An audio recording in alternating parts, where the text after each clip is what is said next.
creating a parser for our stack-based programming language.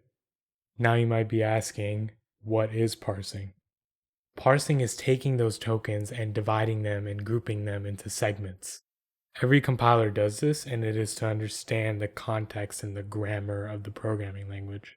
The parsing grammar that I'm referring to is the set of rules that we will group our tokens by. These rules can be represented in many different forms. For example, in BNF or Backus-Naur form. However, in this video I won't be going over that since understanding Backus-Naur form can be difficult. It isn't the hardest thing in the world, but for this tutorial I don't really want to get into it.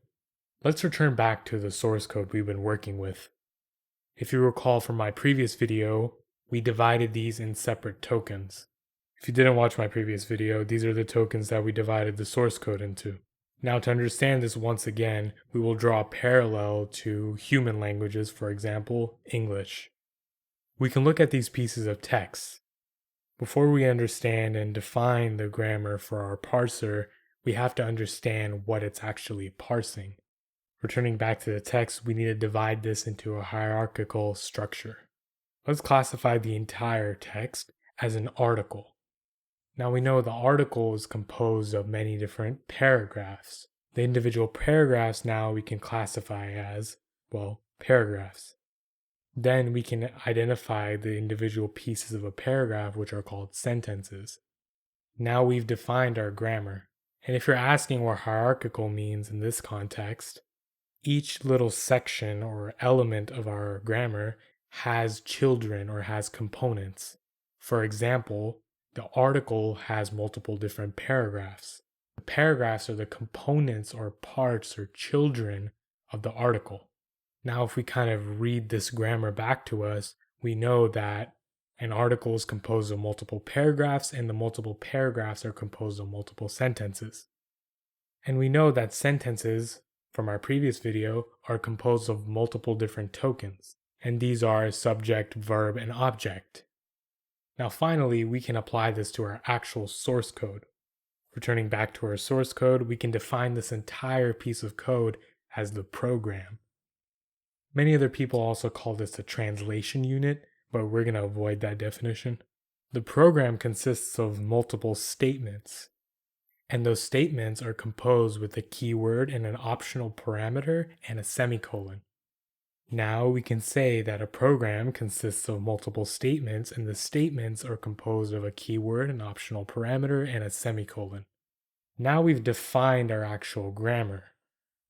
Let's do pragma once to make sure we don't get any errors when we include this multiple times.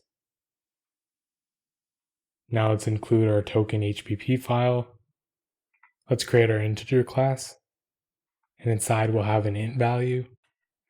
And our constructor will take a token and convert its value into an integer. Finally, we'll print its string representation whenever we use cout. Let's create the statement class. Let's create the variables. We will have a token for the keyword and an optional value for the value. This will be our parameter. Let's create our two constructors. The first constructor does not take any parameters. The second one does. Same function from before, slightly different. It's there so we can print out the string representation for our statement. Finally, we have our parse function. Let's create our parser.cpp file. Let's include our parser.h. And let's create our parse function. Let's create a vector with the statements and return it. Let's get an iterator to the start of the tokens. And let's create a loop that will run until the end of the tokens. Let's push back the statement we get from parse statement and pass in the iterator to parse statement. We pass in the iterator so that the rest of the functions, they can also use that iterator and skip over the tokens we've already used. Let's create a parse statement function which accepts a vector token iterator and returns a statement. Let's check if the current token we're on is a keyword. All statements start with a keyword. If it isn't a keyword, we will throw an error and we will abort the program. Let's get the current token and skip over it.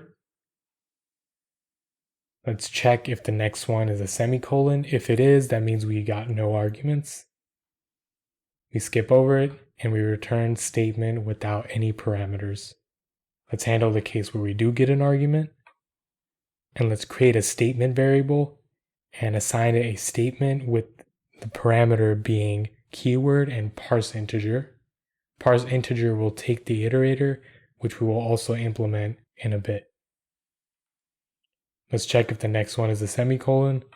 If it is, we return a statement. If the next one isn't a semicolon, let's return a failure, meaning that the person, whoever wrote the program, forgot a semicolon. Let's create a parse integer function. It returns an integer and accepts a vector iterator. Let's check if the token is an integer. If it isn't, we return an error. If it is, we get the token and we return the integer object. Finally, let's go back to our main.cpp file. Let's include parser.hpp. Let's get the vector of statements and print each one out.